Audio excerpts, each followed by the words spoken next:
back with another soundtrack review, and it's John Powell's Minions and Monsters.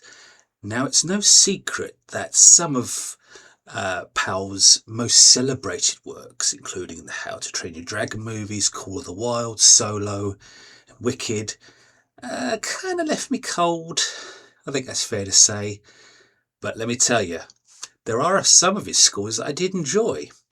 Bolt, X-Men The Last Stand, his music for the Bourne Identity, Supremacy and Ultimatum, and most definitely Minions and Monsters.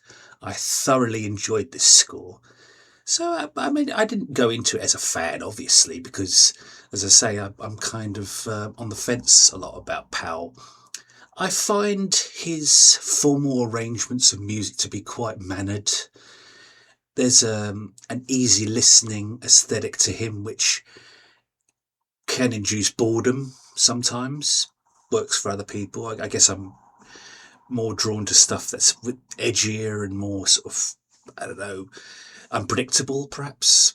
Who knows? But as I say, his work on Minions and Monsters shows him, I believe, his most creative, his most versatile. He's definitely harking back to old Hollywood. There's nods to Guys and Dolls. It's really an old Hollywood kind of score, kind of like what Thomas Newman does from time to time. Remember The Good German?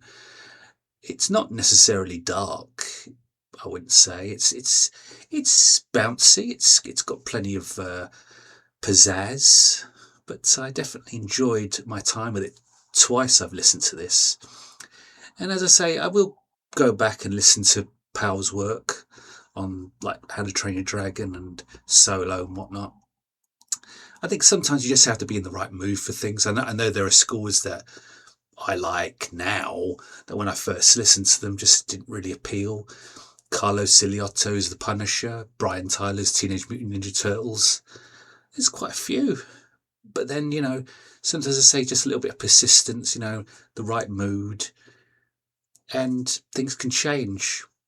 Minions and Monsters is very well orchestrated. The choirs are lovely. I would have probably made it a tad shorter.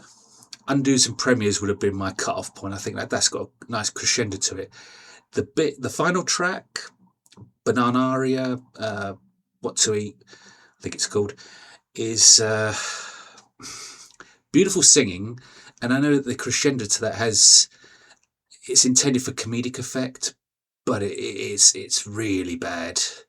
It's really quite off, and like I said, I know it was probably intended for comedy, but it just lands with a hollow thud.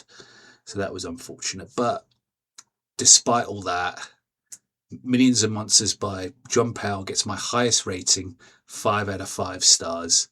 I really enjoyed this one, and I'll be listening to it many, many more times. And I will go back and listen to Powell's work and see if there's something that I like, apart from obviously X-Men The Last Stand, Bolt and whatnot. So there we are. Minions and Monsters gets a thumbs up from yours truly. I am Richard Jack Smith. Thank you so much for watching, and I will see you soon. It won't be long before I review Evil Dead Burn by Double Danger. Though why Steve McKeon wasn't brought on to do that score, well, we'll talk about that in my review.